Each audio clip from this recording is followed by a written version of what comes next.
What if the one moment you chose to be honest was the moment that destroyed everything you had built? Not because you lied, not because you did something wrong, but simply because you trusted the wrong pair of ears. This is not a story about betrayal between enemies, it's something far more painful than that. This is the story of a man who made one confession. Just one, and watched his entire life quietly collapse because of it. His name was James, and he never saw it coming. James was the kind of man cities are quietly built on. Not the kind anyone writes about, but the kind nothing works without. For 7 years, he had worked at Redstone Manufacturing, a large concrete production plant that sat at the edge of the city like a gray monument to hard labor. Every morning, James rose before dawn, not because anyone made him, just because that was who he was. He would splash cold water on his face, eat whatever was left from the night before, pull on his worn work uniform, and step out into the dark streets before most people had even turned off their alarms. The walk to the factory was always the same.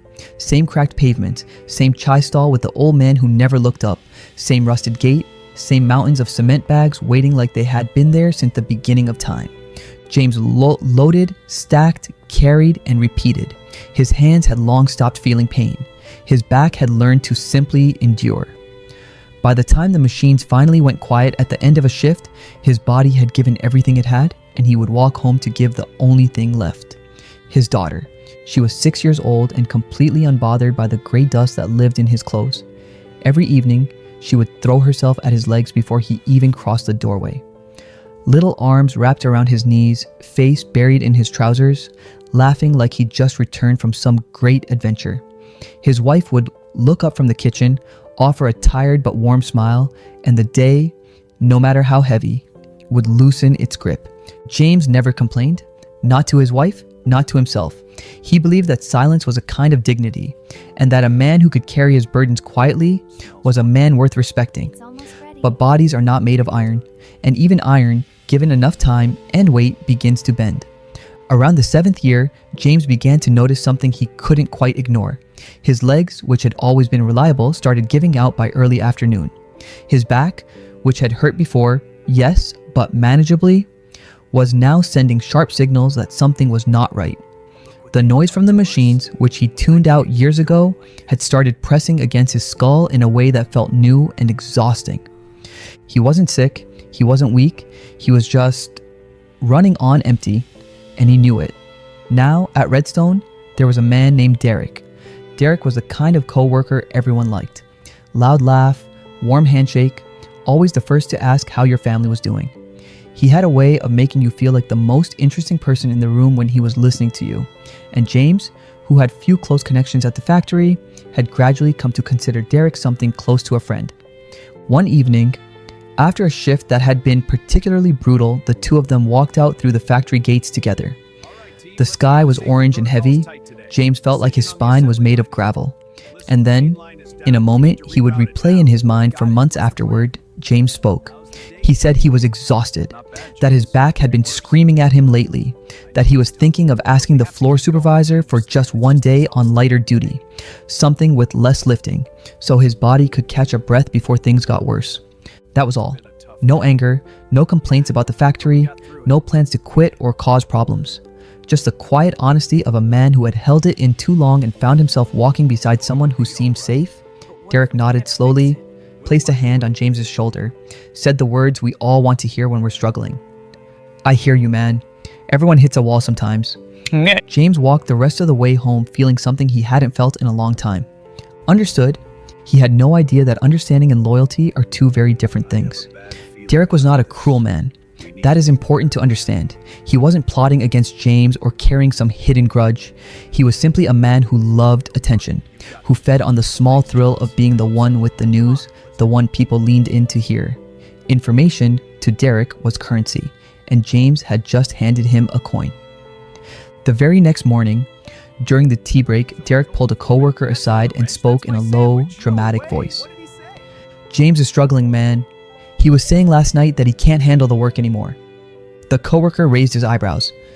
Is he thinking of leaving? Derek shrugged, that casual, devastating shrug. Who knows? He sounded pretty fed up. And just like that, the story took its first step away from the truth. Tiredness became fed up.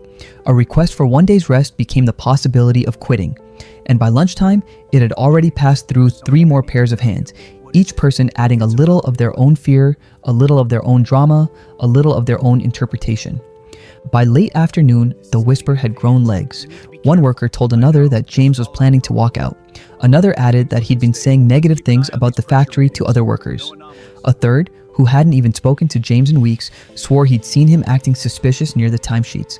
None of it was true, but rumors don't need truth, they only need movement. A floor manager caught wind of it and, nervous about his own standing with upper management, passed it upward, but dressed it up a little first. By the time it reached the shift supervisor, James had supposedly been stirring up resentment among the workers. And by the time it reached the top, Mr. Calloway, the factory owner, the story was something else entirely. A disloyal employee, a man trying to turn workers against the company, a threat. Mr. Calloway was not a bad man either, but he was afraid. Afraid of losing money, afraid of losing control, and afraid men do not stop to ask questions. They act. The next morning, James arrived exactly as he always did. He greeted the gate guard by name, punched his card, picked up his gloves from his locker and headed towards the floor. He made it about 40 feet before 2 men in security uniforms stepped in front of him and asked him to come with them. In the manager's office, without a cup of tea, without a moment to sit properly, without anyone asking him a single question, James was told what he had apparently done. He had been undermining the factory, spreading dissatisfaction, planning to leave and take others with him. He tried to speak calmly. He explained that he had only mentioned being tired, that he had simply asked a friend, or someone he thought was a friend, if it would be reasonable to request lighter duty for one day, that he had never spoken against the company, never encouraged anyone to quit, never done anything except carry cement bags in silence for 7 years. His voice was steady, his eyes were clear, and none of it mattered. The envelope was already on the table, his final payment, calculated, sealed, and ready. He was walked to the gate he had passed through hundreds of times, and then he was on the outside of it. Just like that. The workers who watched said nothing. Most of them didn't even know the full story. They only knew that something serious had happened, which somehow felt like confirmation that it must have been serious. In the weeks that followed, James discovered something no one tells you about losing a job in a small industry. The damage doesn't stop at the gate. Doors he knocked on were already closed before he could speak. His name had traveled ahead of him, wearing a version of him he didn't recognize. People heard trouble and disloyalty and decided the risk wasn't worth it. He began to carry a different kind of weight, not cement bags, but something harder to put down. At home, the silences grew longer. His daughter still hugged his legs, but she had started asking questions he didn't know how to answer. Eventually, quietly, James made a decision. Not in anger, in something closer to grief. He packed a small bag before sunrise one morning, kissed his daughter's forehead while she slept, left a note for his wife that simply said he was going to find somewhere his name was still clean, and he walked out of the city that had never once asked him how he was doing. Months later, routine security footage review at Redstone revealed something unremarkable. James, in his final days, working alone, speaking to no one, head down, doing his job, no secret meetings, no whispers, no anger in his posture, just a tired man trying to carry on. When the manager tracked down Derek and asked what James had actually said that evening, the answer came out in less than a sentence. He was just tired. He wanted one day of lighter work.